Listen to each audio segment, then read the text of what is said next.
Good evening, everybody, and welcome to the podcast. I am your host, Corey C., team member of Katina, a blockchain thesaurus of information, and I'm here with a very special guest from the Hex and PulseChain community by the name of Ghaffar, and I'm very excited to speak with him. I've known him since the first day I actually entered the Hex and PulseChain doors. So how are you today, Ghaffar?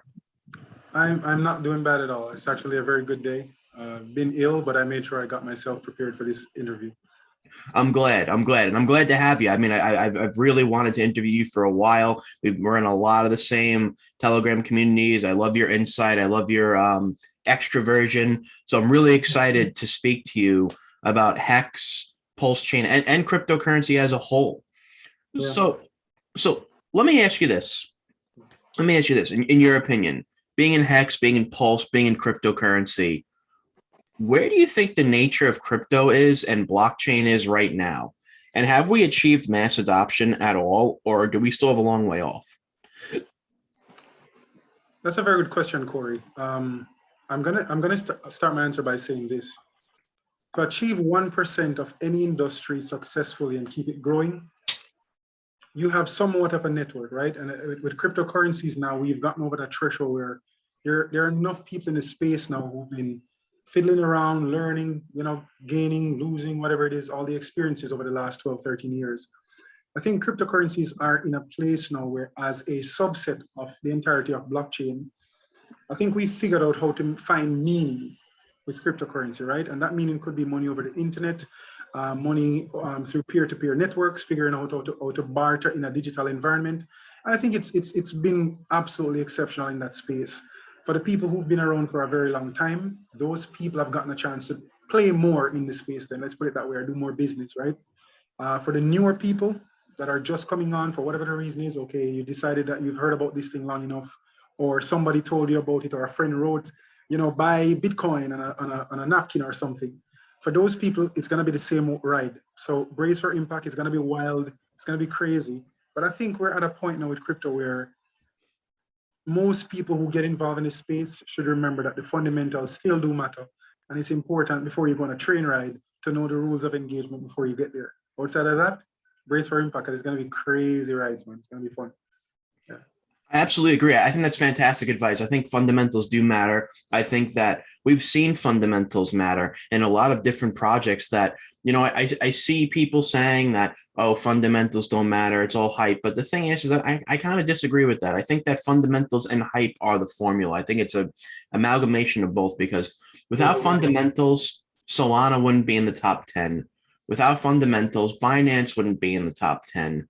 Without fundamentals, we wouldn't see Hex with $33 billion in its market cap. We wouldn't see these things. Yeah. So, the fact that people say utility is not a big deal and fundamentals are not really a thing in this market, I kind of disagree. Well, for some people, right, that will be, it all depends on their angle that they're seeing things from and their strategy. The truth with this game is that there's no right or wrong, but there are still universal knowledge, information, right? Mm-hmm. So things that are, again, fundamental is before you get into any project, read. It's so simple to do it. Read. Don't throw your money in. Read. Identify what's meaningful to you. And if you can refine that process over time and your reading can move from a week or a month to a day into an hour to a few minutes, you understand how to extrapolate what you need to, then your formula is working better for you, right? You become a lot more efficient. But also, don't aim for efficiency at the forefront. Aim to become more knowledgeable. Challenge yourself to learn about something that you didn't know before. And accept the fact that there's going to be growing pains, right? It's like setting up a wallet, learning which set of exchanges to use or not to use, learning to accept that you might have to pick between a centralized or decentralized environment based off where you are and all of that inside crypto. To be honest with you, there's no geopolitical restriction for anybody to get into crypto per se physically. But then you have restrictions over your internet access, where you are in the world, and all that stuff. So you have to learn about those pain points, right? And then figure out how to grow through those. So, but just always be willing to learn and grow. And the good thing over here is that this place has growth, right? But it's not like greener pastures, because you can have real hard things over here, real hard experiences if you don't focus on the fundamentals and get your sentiments in the right place. So that's what I figured out in my years of being in this space. Yeah. I absolutely agree. And I like how you bring up restrictions in different jurisdictions. I like that because I live in New York and I have probably the the most amount of restrictions in the United States of America when it comes to utilizing exchanges. I mean, realistically, the only exchanges that I can use are Coinbase, CoinX, and KuCoin. But if I use KuCoin, I can't KYC. Yeah. So I'm in a very and of course I can use decentralized exchanges like Uniswap and PancakeSwap have really helped in a lot of different ways. But Yeah. there's still barriers of entry in a lot of ways. But when you say growing pains, I like that because when you start growing in crypto and you realize that even if you have restrictions in your country or your state, you're still able to use decentralized exchanges, then that's a good thing. I can presume that where you are in Jamaica, you probably have a lot less restrictions when it comes to getting into crypto than I do.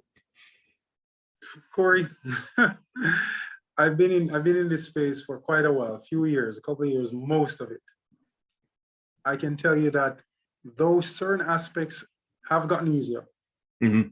Cryptocurrency and its access here in Jamaica is still a painful experience. And I'll tell you why. My bank, a lovely bank that I love so much, will not allow me to do cryptocurrencies. And that restriction doesn't only come from the bank itself. They have a central bank, which is the Bank of Jamaica, that they have to report to. That doesn't facilitate that because right now they're preparing for the CBDC experience, right? That's the focus now. And anything that they can do to talk about that being the digital frontier and not cryptocurrencies, that's what's happening. Also, you have the restrictions that come from the international partners and regulations and the Right. international standards that we have to abide by in this territory of the world. So that's where a lot of geopolitical and what I would call subsidized relationships, which really just means economically you can operate like this or don't do that, right?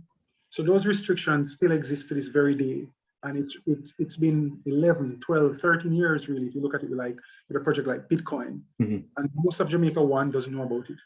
Two, if you've heard about it, you're not involved. Three, if you heard about it and you're not involved and you want to get involved, it's still a struggle. And four, if you find a bank in Jamaica or two banks in Jamaica that will allow you to do it, your level of clearance or trust that you need to have with that bank, the average Jamaican does not, right? So the average Jamaican doesn't even use a credit card. The average Jamaican does not even have access to a credit card, not because we can't have it, but because of how the structure is. So it's a heavy pain point for people. And Corey, to sum it up, I put it this way. Let's say you're a Jamaican and you have 4,000 US dollars in the bank, just as savings, not investment, just as savings. You're a very small member of a very small subset.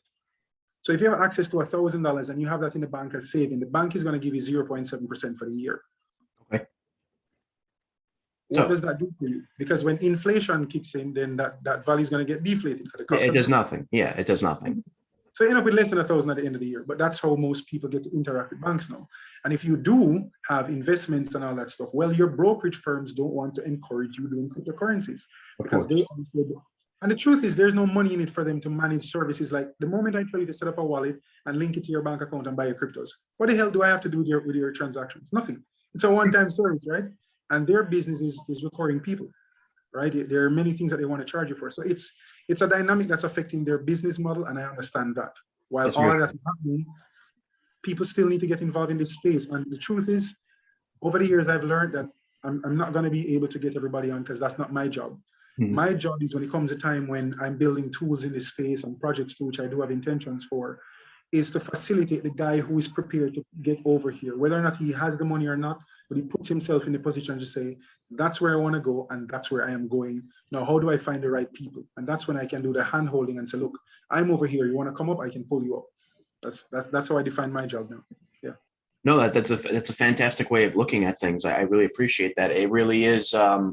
There definitely is a barrier of entry in a lot of different places. And I think you highlighted, a lot of the intricacies of what almost every nation is facing in regards to inflation. I mean, 30, 40 years ago, when you had a bank account, they would give you 3 to 5% in interest, where you would be able to not succumb to inflationary economics. But now you get a maintenance fee, or like you said, like a 0.00007% interest rate, which is basically just, another way of saying a spit in the face. Yeah, So it really is. And that's why I see a lot of people going into cryptocurrencies like Hex, like a certificate of deposit. And I wanted to actually ask you about that, since you've been in Hex and PulseChain. You're one of the first community members that I was actually introduced to. And so in your experience in cryptocurrency, the years that you've been involved in it, what enticed you to become part of the Hex and PulseChain community, and why? No, I wish I'd read your questions before. It's okay. It's okay. What was the reason why you got into Hex and PulseChain's community? No, I'm going to answer the whole question, but and I want to answer it as truthfully as I can. So, Sure. all right. So I've known about the project since Richard was talking about it before it was launched. Mm-hmm. I was here in Jamaica telling people that I know that I said, look, if you have capital and you can get involved any way you can, if you have to swap something for it, make sure you get that project. They said, why? I said, it's a CD. It's going to be amazing. What it's offering is great, but go read the project. Don't just buy it, read it. Don't just throw your money at it. Read it and understand what's happening. And I think that Richard Hart, being a Bitcoin guy, Mm-hmm. who is, he's had to change his perspective a few times on a few things as he learns. And he's now willing to try something in the space, right? And make a project. I'll support that. He's been around long enough to have learned a few of the intricacies of what happens on the technical side, as well as on the business side, as well as on the psychological side of this game too, right? So then Hex came about. I spoke to a few friends, but I didn't have capital at the time to get it. Truth. Funny enough, nobody bought. Nobody I spoke to. Then 2021 happened. And back in January of this year, I was going through a situation, and I said to myself, I cannot allow this year to pass and I don't get skin in the game again in cryptocurrencies. And that's our whole other story, what happened initially with crypto, but I cannot allow this year to end. So I made it a priority this year. It doesn't matter what I do, how many clients I have, whatever is happening, I'm going to get myself back into cryptocurrencies, and I'm going to take the biggest risk I've ever taken. I'm going to learn about proof of work with Ethereum, but moving over into proof of stake, which is what I heard the plans were. Right? They want to move over to proof of stake. I didn't think initially, and I think you weren't around at the time when I mentioned that, but I didn't think proof of stake was a meaningful way of building a decentralized environment, right? I'm guilty of doing that. Now, since I've been here, however, I've learned a few things. I've learned that though it might not be ideal, that's not what it's trying to be. It's trying to build a solution that makes things move faster, right? So since I've been here, I joined the PulseChain community after joining the Hex trading group. So I joined Hex trading first because of the YouTube videos and all that I was seeing. Most of the times I would only listen to Richard talk about Hex and anything else on YouTube. I've never joined one of his group before. Even the Sci Vive group that he has, that's what it's called, where he shares the books and stuff. I thought about joining it once. I downloaded a PDF, never joined the group. So this time I said, join the group. You're going to have to challenge yourself, Ghaffar, to open your mind a little bit more and see what's going on over there. So I joined Hex trading, and I'm like, oh God, these guys are really into the math. They're really into the psychology behind this stuff. And then the month of April happened. I joined the PulseChain community.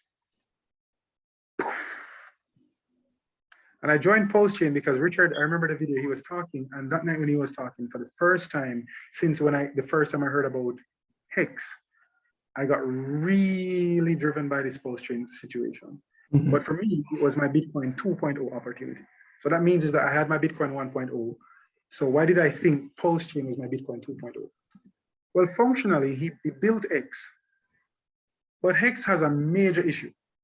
It runs on the current version of Ethereum, and Corey, you've experienced it recently. Yes, those goddamn gas fees are too goddamn high. Yeah, it's absurd. It's an insult. It's absurd. It's an insult. And then Hex suffered an injury now because the more people are coming on, having to face that up front is going to be a problem. PulseChain provides a solution to keep growing Hex and any other project that wants a quicker, faster, better blockchain solution. That's not trying to compete with Ethereum. It's trying to get the customer to discover what they want. Not necessarily customer, let me not say customer. It's trying to build an ecosystem that the users, the stakeholders, have much faster and more unique experiences at a rate that they can afford to do so frequently. Absolutely. That just makes sense. And I said, you know what, I'm not going to miss this trade. So I joined the PulseChain community, and It's never been the same, but it's been amazing. It's been amazing. No, that's incredible. I mean, I absolutely agree. I mean, the Hex and PulseChain community are very unique in a lot of different ways. And being in crypto since 2017, I've been in hundreds of different communities. It's just the Hex and PulseChain community are very, very unique in a lot of different ways. And I'm glad to be involved in it. And I think regarding our next question, I think you pretty much answered it about, PulseChain helping with Ethereum and helping the ecosystem develop and expand. So do you think that PulseChain will assist in the expansion of mass adoption? I'm presuming yes. Here's how I see PulseChain in my mind. I'm not sure if adoption is the fundamental aim for PulseChain, but it's something that it will affect adoption inside the cryptocurrency space, given that people get their sentiments in the right place. And I'm talking for now the people who are hell bent on be caught up on who the founder of the project is, or if you like him, whether or not. This is not about Richard. If PulseChain is going to do what it should do, Richard's name should even be called most times, right? Bitcoin did what it did without anybody. Most people have not one clue who the hell Satoshi Nakamoto is. And the truth is, they don't need to care. Does the system work? Does it provide the value in terms of what it says it's going to do? And can I build on top of it to add value to the system? Yes, give me Bitcoin. No, whether or not, for like somebody like me, I'm not even going to get into the political side of what I think about what's happening with Bitcoin right now. But as an asset, as a tool, as a blockchain-based project, does it work? Yes. For PulseChain is a blockchain that you're going to be able to link your projects into, expand it to a network, and people are going to use it. Yes, adoption is going to happen. Now, here's a ride I would like to see. Can PulseChain help to 10x this industry from 2 trillion to 20? If it can do that, yes, sir, I'm on for that ride, right? But while that ride is happening, are we getting the fundamentals right? That matters to me a lot with PulseChain. So for me, I would like to see PulseChain help the users, the stakeholders, the people who add value to this space in any way, shape, or form, add value to those people, yes, but more importantly, make a far better and more sustainable ecosystem via its network. I would love to see that. Yeah. Absolutely. No, that's great. I absolutely agree that I want to see sustainability. I want to see an ecosystem that thrives, that doesn't have expensive gas fees. And I like how you brought up the importance of the fact that as long as the structure works, the founder is kind of secondary to the structural approach and the efficiency of the project. So as long as that works, it shouldn't, nothing should be an issue. There shouldn't be any controversy behind it. And in that respect, what do you think is the most crucial, important aspect of PulseChain? Like, what do you think is the most important part of it? Here's what I like about PulseChain when I just got in, and I'm going to tell you what it means for me now watching this happening. It has nothing to do with the token that's been built on top of it. Let's rule it out. So Pulse token itself, which is non-existent, we're making a political statement to build a network right now. We don't have any tokens or anything like that. But a network is in development. And I've seen networks built. I've seen networks fail. Recently I started teaching computer software development with kids and stuff. Oh, that's awesome. I've learned one thing in this space. There's no such thing as a perfect system. That means it's a system that requires sustainability. You have to go in and make adjustments and all of that. So what I'm looking for the most from PulseChain is I'm looking at the development community around the project. I'm looking at the community members who are there trying to add value to the people who want to add the mental power behind the project. And as they pave a way forward, are they taking notes from previous learnings? I've experienced that. I've been able to talk to a lot of the developers in this project, a lot of the other community members. And one thing I found here is this: nobody's trying to create a perfect wheel. We're trying to create a sustainable system, and PulseChain presents that. The community that you and I are a part of, right? When we met, one of the first persons that you said you spoke to, myself, and I was very happy. I don't know why. When you joined the group that night, I was smiling because here's another person who we know nothing of each other, right? This is the first time we're seeing each other face to face or over the internet, but this is digital communication, right? And the internet facilitated that. When you joined that community, we had that digital experience through voice and text and all that. But something said to me at the time, here's a community member that's going to be adding a lot of value. Corey, you've been doing that. Inside that community, everybody intends to do that. It doesn't matter what walk of life you're from, how many assets you hold before, because none of us even know that. I don't need to know your wallet address to know that you're adding value to this space. No, because that's not what it's about, right? I So agree. there's a community behind this peer-to-peer network or system that is being built to ensure that the people who join are one, knowledgeable, even, let's use the word plebs and noobs, even the noobs, by the time PulseChain comes out, will be fully educated on the fundamentals. And that's what 50,000 people. Think about that, Corey. Yeah, it's huge. Bitcoin never had that. Ethereum never had that. None of the other projects before this had that. And Yeah, the key thing is that I'm not comparing against the projects. What I'm saying is that here's a community that's been built where there are people who care about the next guy beside him to get it right from now. That, my friend, is a political statement. That's a group of people who have their own unique identity, but that doesn't necessarily need to be replicated on the blockchain. It needs to be represented inside the community while it's being built. That about PulseChain I find amazing. I've never been in another group in my life. I've never been in another group that it was so mindful of what it shares to its community meaningfully so that everybody's protected before. No other crypto group.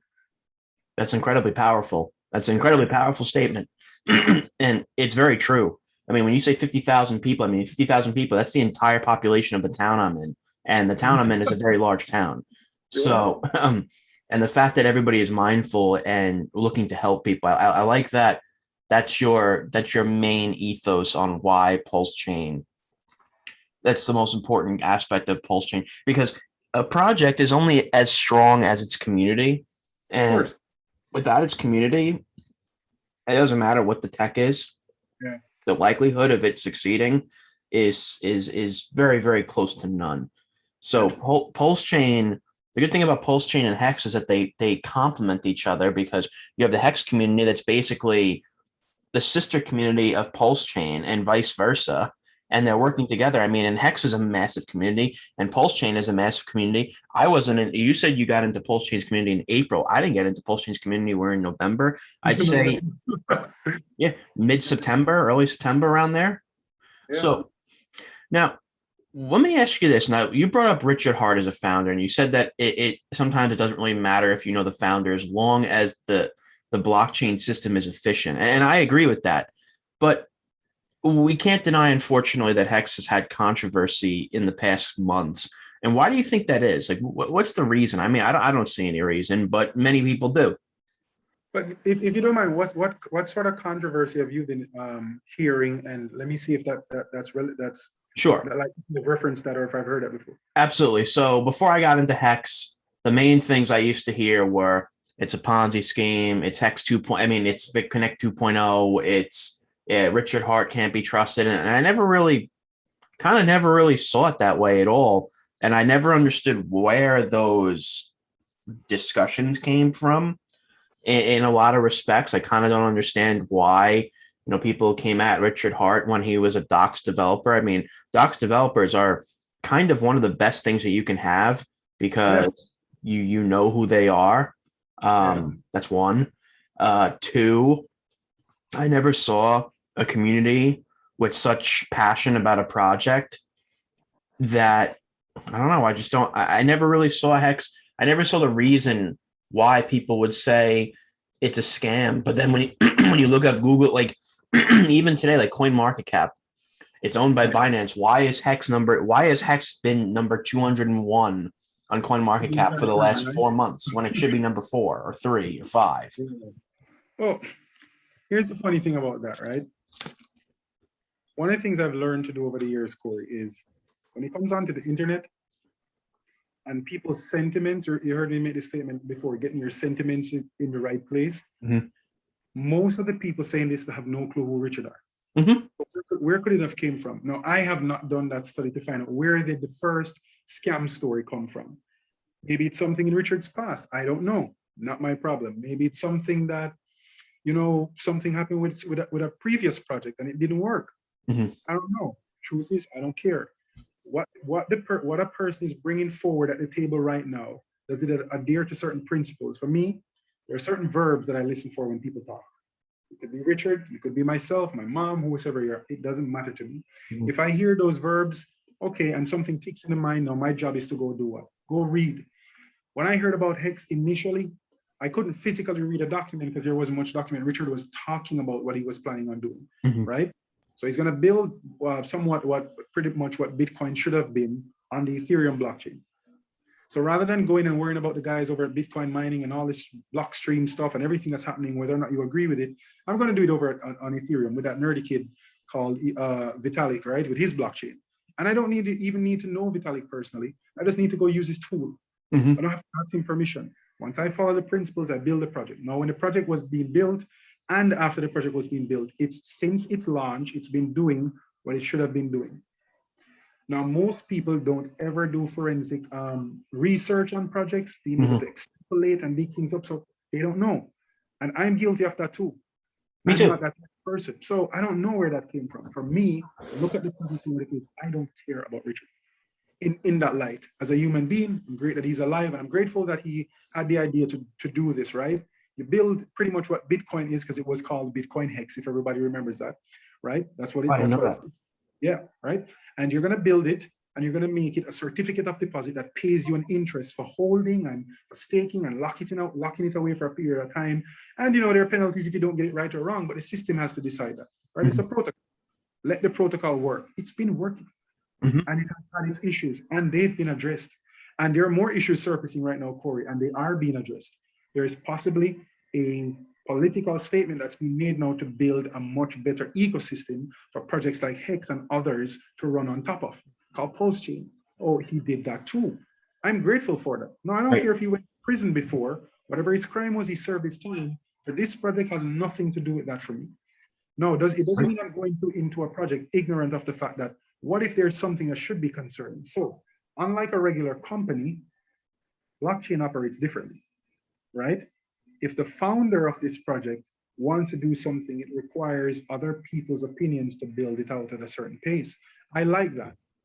So the foundation guys are going to build what they want to build, and the developers who come along over time are going to add value to the ecosystem. I like that, right? And if Vitalik wants to fire somebody off Ethereum, how does he do that? I'm not sure, right? No, I had no clue, to be honest with you. It's not necessary.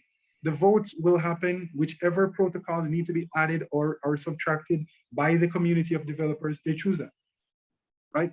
I see that happening in this space for over a decade now, and that's how projects should really be run. It's not about the guy sitting in a golden chair with all the Louis Vuittons and the girls, or a guy who is quirky and nerdy all the time. Vitalik does not sit every day and code Ethereum's blockchain. No, that's not his job, right?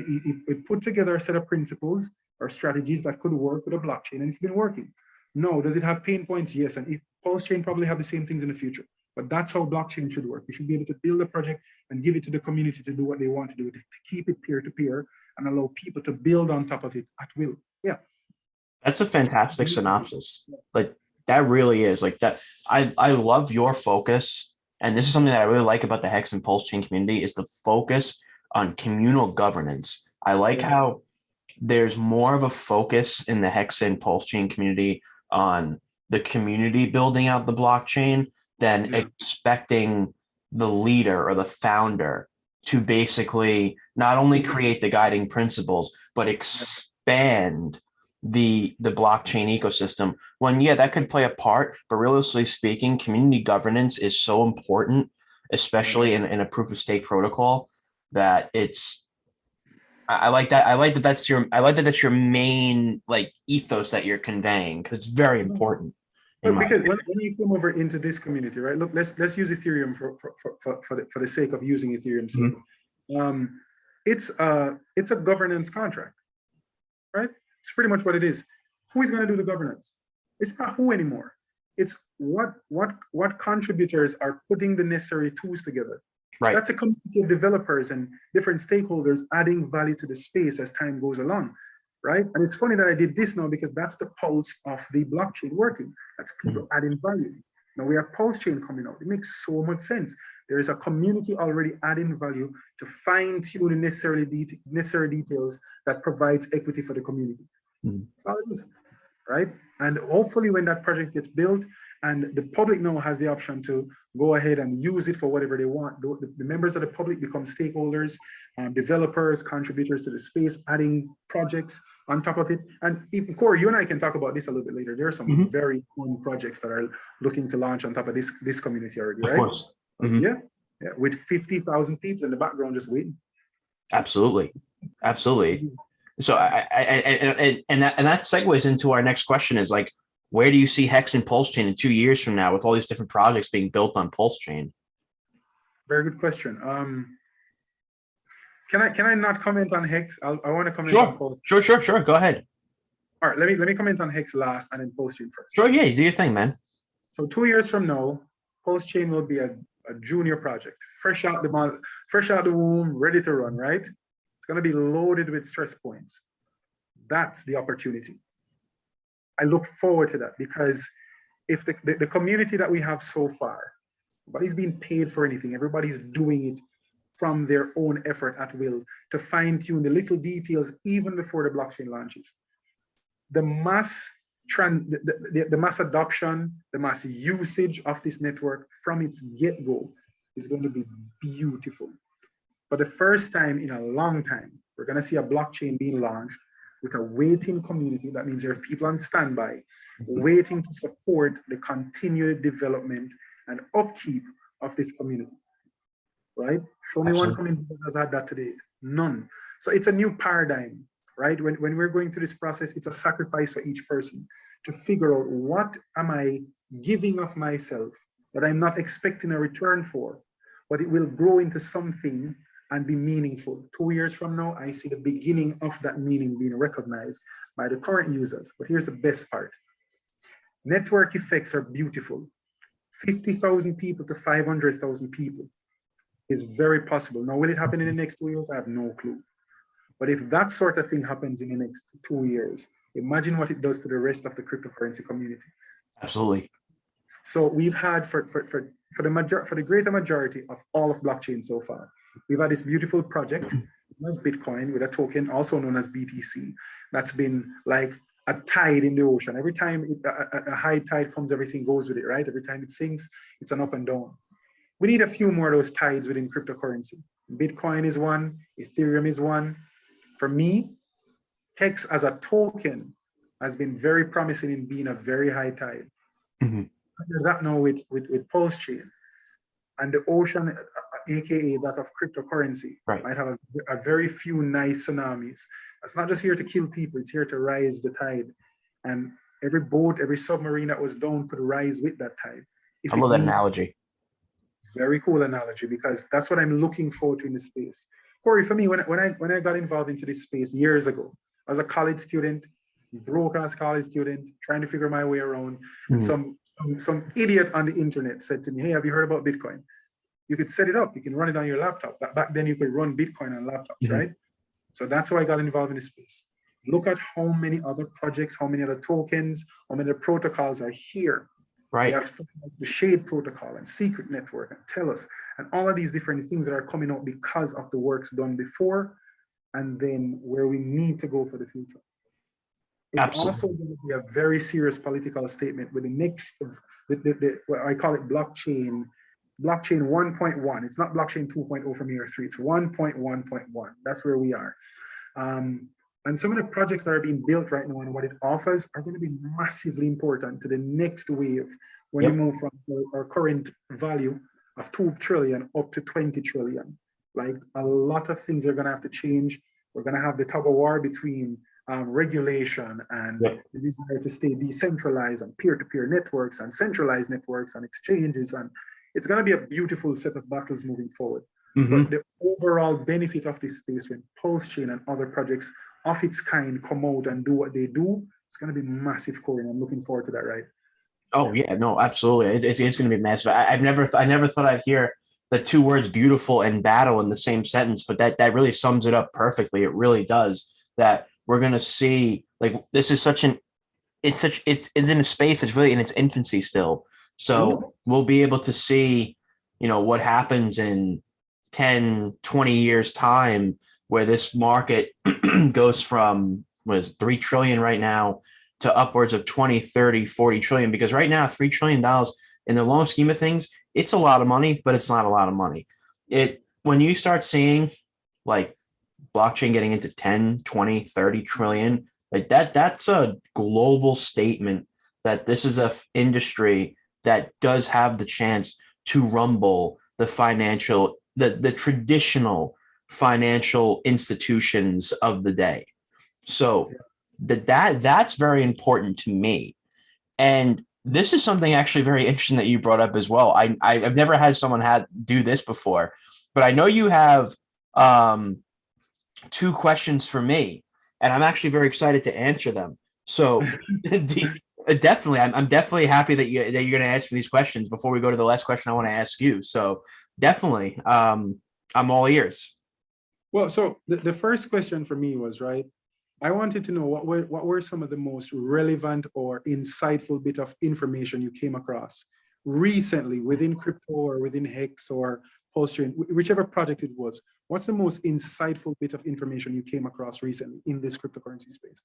Absolutely. And this was actually from a previous interview with Huddle Pro. Her first name's April. She's a member of the Vault. She's a member of the Hex and PulseChain community. I'm sure many of you know who she is. I think she's actually the first woman I've actually ever interviewed. Very well informed too, right? Oh, she's a genius. Literally an absolute. I was blown away by. Yeah, I see the reaction on your face when I was blown away by her introspective knowledge, and her viewpoints on personal psychology that a lot of us don't really even give a thought about when it comes to blockchain. And when she discussed at the end about getting into this space out of revenge or vindictiveness or anger or Machiavellian power hungriness, and how that could sabotage someone and feed into vices that could cause the collapse of someone, because of the fact that when you get into crypto, if you're smart, you can become very wealthy and feed into those and create a stronger ego and create a malevolent sense of egotism. That's right. And listening to that was kind of like a wake-up call. Yeah. In a lot of different ways, because human beings are naturally competitive. They're naturally, they always want to be on top, but then we really don't think about the subconscious consequence of competing with everybody, of that creation of insecurity from that competition that can cause the downfall of one's conscious thought about oneself. So recently, that has been the best insight, because it was almost surreal, because it seemed like those two pieces of information almost seemed like psychological consciousness and Bitcoin were not anywhere near one another whatsoever. And then she was able to brilliantly intertwine them. And and it spoke to me, because, I got into this space too, because, at first I loved this space. I like the monetary, rumbling of what it could do to the traditional finances. But I'm gonna be honest, like, I got into this because, I was vindictive. I was revengeful. I wanted to prove people wrong. I wanted to prove to myself that I wouldn't be wrong. And over the 4 years that I've been in this, or 2017, that's 4 years, it's been exhausting. It has been exhausting. And it's it's almost like it's horrible. It's exhausting. And so, that was a very humbling conversation. And it almost was like, it's funny, because I even was like, I was talking to my shrink about it, and she was like, I swear to God, the next day I was talking to my shrink about it, and she was like, that was the conversation that really needed to be heard on your end, that basically I've been trying to get out of you for the last 2 years. And because she was right. Sometimes introspection in this space, is actually very important. That's one part of the fundamental set of learning that everybody has to go through. Now, here's the sad part. Most people in the space, even when you're making a lot of gains and you're Lamboing and you're going through the moon, that introspection needs to be had earlier than late, because it's worst when you start having it. And you find people in a space where, my God, just getting to the core of that person becomes so difficult because they're blinded by that ego. And they find themselves in a position where money, the energy between themselves and whatever they want, they think they can want to do or have done, they can do it. So what the hell do I need to talk to you for? And then they end up blind and they go down this road and they become those, I call them, it's like the people with sudden wealth syndrome. You have to fix the core behind the ego before you get it, because you're going to run yourself into a wreck. Right? We've seen basketball players who get paid a lot and don't know how to manage money. Sports in general. We've seen a lot of people work in banking and the money's coming easy, so you buy and you spend and you waste, but you don't think of who you are inside and how this is affecting you. Right? It's worse, even if the worst person that can come into cryptocurrency.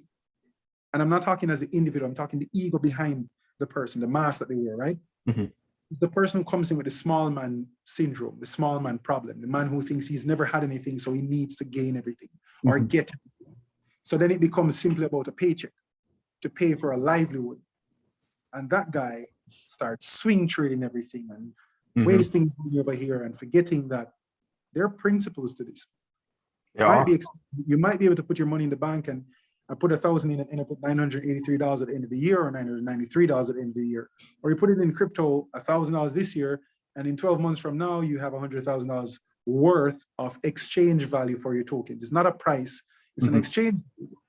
And that shit can blow your mind, right? Because right now, if you have, let me give you an example. If you have 30 Ethereum right now as a token, that's over 130,000 US dollars of value for 30 tokens, right? That you don't hold them physically. It's just a digital asset with a signature on it. But it has an exchange value. Don't lose your mind. You have 30 tokens. Who's your ego, regardless of what the exchange value is? Can you do the things you need to do in your life, regardless of what the exchange value is? And more importantly, are you, sorry about the background noise, Mike. And more importantly, are you able to function in the cryptocurrency space, regardless of what your portfolio looks like? Absolutely. Like people will lose their mind sometimes when things look too good or present itself too good. But I learned this principle from a guy a few years ago called Anton Krill, I think his name is. And he said, $1 is $1. $1 million is $1 1,000,000 times. It's the same thing. Don't let it change, right? That stuck with me since the day I've heard it. The amount of money should not change who you are. The amount of equity you think you have should not change you. It's energy to do more. Are you going to do good, or are you going to do a bunch of bullshit? That's up to the individual. But for me, I'm in this space, Corey, because like yourself, I want to do good. I came in here with an ego too, right? As I said, I did too. A broke kid, right? That really was just trying to figure something out. The difference is I was trying to run around and tell everybody about it. Not because it was good news, but it was crazy new for me. It was like a video game experience. Yes. Right? Is that the first time I played Need for Speed back in the day, right? And you zeroed that shit. You got to the end, the game was over. Oh my God, you want to tell all your friends about that shit because you did it. But all your friends don't play games, right? They don't play that game. So I have a lot of friends who've never experienced what Need for Speed is. And I'm a kid, I've never owned a game console. I've never had a controller that I owned, but I was always playing games. I would pay to go play it. I remember falling in love with the Xbox One. For me, when I got into Bitcoin years ago, that was the experience. It was so new, like why not try it? It's like the first time when somebody gave me a computer. I wanted to learn how did this thing work. Why is it that when I plugged the keyboard into the CPU, the buttons worked, right? Why did the monitor turn on? I wanted to learn all that, so I started pulling everything apart. I was like that as a kid. I pulled everything apart. The only thing I pulled apart that I wasn't able to fix was my mom's washing machine. Never fixed that shit. That's the first thing. You have to contain your ego. First, you have to know where your ego is at. Know like what kind of space it's in, and then you ain't gotta validate your ego here. You gotta learn how to have introspection for self, and then learn how to find your interiority complex regardless of whatever is happening. Right? So whenever people start calling your name, it's not because, oh, I know his wallet address. Most people should never even know that. Never. I They should agree. just, there's a person that has value and they're adding that value to the community. And that person is going to keep doing it. I can learn from that person. That's how I see it. That's that's a fantastic that's a fantastic viewpoint. I really have to say, like, I really appreciate that, and I'm noticing this as part of the community Yeah. of Hex and PulseChain. And I know your next question is basically, it's asking me my experience with interactions between Hex and Pulse's community, Yeah. Yeah. and you summed it up right now. Basically, it seems that everyone has a introspective philosophy that has to do with psychologically bettering oneself from Yeah. blockchain, and that it's not all about money, it's not all about profits, it's about humility, it's about being humble, it's about using that energy, as you put it brilliantly, to better the world instead of being a malicious actor. And I'm seeing a lot of parallels between my discussion with you and my discussion with Hodl a few weeks back. That it's this community is very philosophical, which is something that's very new to me in cryptocurrency, because most cryptocurrencies communities I've been in are focused on the project only. They're not really focused on one another in regards to community. They're more focused on the development. They're more focused on price targets. They're more focused on um, when Moon, when Lambo. This is a very philosophical, surreal community that almost feels almost like spiritual. Yeah. And the way I can describe it, there's only one other project that I've been in that kind of had a similar philosophy, but the philosophy was from the developer and not from the community. See, like, this spiritual, philosophical, psychological philosophy from Hex and PulseChain come from the community. Yeah. There was another project I was in called a while back called HoloChain or HoloChain. Yeah. And the developer wanted to make it very spiritual, very amalgamating a new technological ecosystem with a spiritual focus. But it was Yeah. from a top-down perspective. It was from development down. Whereas Hex and Pulse, it is the community that's creating that philosophy, not the developer. And I think that complements the project as a whole. Yeah. So when it So, comes Corey, let me add this to what you just said, right? To sure, complement that. This is why I find that introspection has been such a deep thing here, because let's take this one back now. If we're going to go from founder to here, sure. Richard Hart had to do that same introspection. Mhm. Anybody who goes back and watches videos from years ago, when he was giving life advice and sharing the book and previous projects and everything, there is some serious introspection happening now. Whatever results he end up with that encourages him to wear these wonderful Louis Vuitton outfits, and everything, and put on a show sometimes. Are you able to see beyond that? Who is the person beyond that? The truth is, if you really want to know, you have to pay attention. This generation, here's the funny thing for me. I don't find things different between generations. Every generation wants the same thing. We want to have equity. We want to have equity at the table, and we want to spread that equity in the places that we want to do it, period. It doesn't matter what outfits are hot, or if polka dots are in, or checkers, or whatever ugly ass Kanye West sneaker you wear. Shout out Kanye, I love that guy. My friend has Yeezys and they're the ugliest shoes I've ever seen. They're ugly as shit. Still would wear a pair, like once for the year, one day, out of due respect. But outside of that, no, I'm not wearing that stuff every day. But the truth is, this is where introspection comes again. The founder went through his introspection. A lot of people here were in previous projects who've had to do that introspection. So funny enough, there's a community being built now with people like Richard and all of these other persons, myself included, that have had time in this space where we had to do that introspection. So fortunately and unfortunately for the newer people coming in, and especially if Pulse or Hex is your very first crypto project, you're going to be notified immediately. You're going to feel the energy in the room. But the people in the room aren't so crazy just about how much money you can make, or how many Lambos I can buy, or anything. We're here for the tech. We're here for the money. We're here for the growth. We're here for the sustainability. But more importantly, we're here to build a community that functions, period. If you want to be a part of that, you're always welcome at the table. If you want to go crazy and post about Lambos and everything, I'll laugh a few times, but it's not, you've been in the group long enough. It doesn't get much traction, right? No, You it laugh, doesn't. Not at all, actually. move on. It Not does at not all. get any traction, period. Yeah, not at all. Yeah.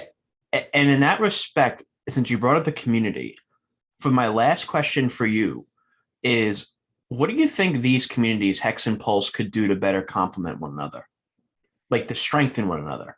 I'm gonna now, for this is a disclaimer to anybody who is an OG Hexagon, OG Pulse Chain, or whatever name we're gonna work with when PulseChain becomes a fully launched product at that point.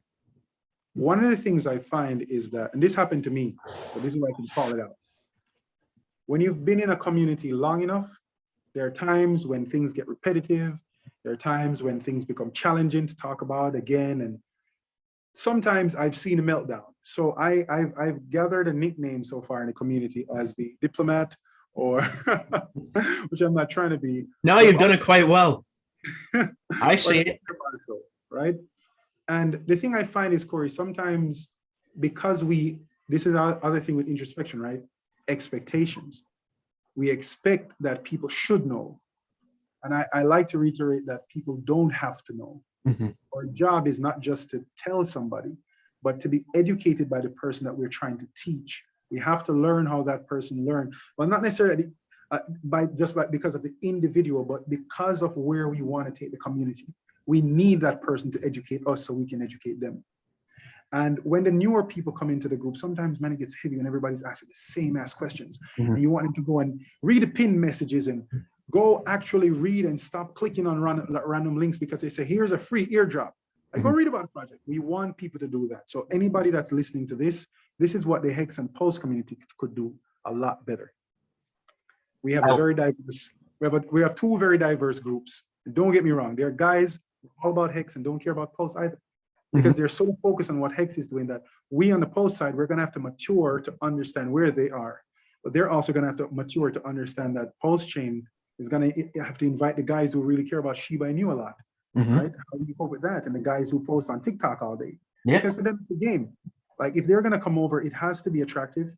It has to add value, not because you're trying to conform to what they're doing, but you have to understand the psychology of that new subset of people coming over. So Absolutely. OG incidents, I need you guys to understand that. 2, the noobs need to understand this. Almost everything you think you know, leave it at the door. And if you know something that's valuable, take that goddamn thing into the room, share it immediately, hit it against the wall, and you'll see if it adds value immediately. And that's a very good thing, because like you, Corey, that's what you did today when you came in. You took what you know, you threw it against the wall. You splashed the paint on the canvas. Look where we are now, right? No, absolutely. Discussed and a lot of introspection happening, and that's a very good thing. That's an amazing way to. I really admire your transparency and your humbleness and your very, very, very conscious awareness of what needs to be improved and what's already there. And you know what did that? What? You know what caused that? What? Failure. It's a beautiful. It's the best teacher in the world. It is. It really is. It humbled me. In 2018, I was a megalomaniac. My portfolio. No, seriously, my portfolio was skyrocketing. I was a 21-year-old idiot, and I became like a megalomaniac. I became like a literal psychopath for 2-3 months, and then the market collapsed. And I'm actually glad that happened, because I didn't deserve the money that that was in my portfolio at the time. It wasn't a lot, but it was enough to say for a 21-year-old kid. It was about 6 figures, and it was young, around early 6 figures, and I was like, okay, and I became a nutcase because of it, and I'm glad it humbled me, and that's what the thing I've noticed about this community is that it's very humbling. You know what's also humbling, right? So when Bitcoin went for the first time above $1,000 back in the day, here's what benefited me at the time. I'm in Jamaica. How the hell am I going to withdraw this shit? Right? So whatever the price was at that time, for me, it was, I was going to hold my head down for about 10 years. God, I'm not kidding you guys. I've had arguments with my friends about this. They're like, you could have not held your head down for 10 years. I said, guys, it's 2021. I could have held my head down. There was nothing back then that said, oh yeah, you need to go and draw this money. Nothing. Right. The value, the exchange value of it meant nothing. I was more excited that I was a part of a community that we could do shit with together without needing to go join the fiat boys. Right. That's what I felt about Bitcoin. So, but then I realized over time that new crowd came out and the price of a token mattered so much. And Bitcoin hit 10,000 for the first time.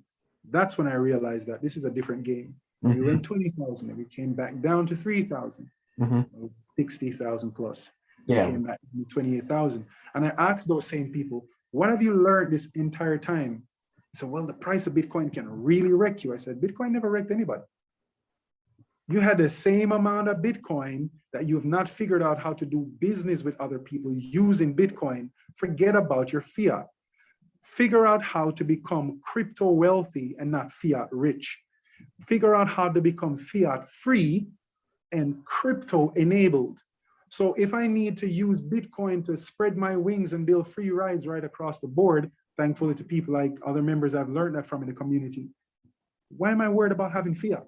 Why do I care if Bitcoin's price is $1 million by the end of 2024, right? And see what I just did there? I projected somewhat that you could consider to be a price, but it's just an exchange value. If you had 1,000 Bitcoins and you held on to it by 2024, it's the same Bitcoins.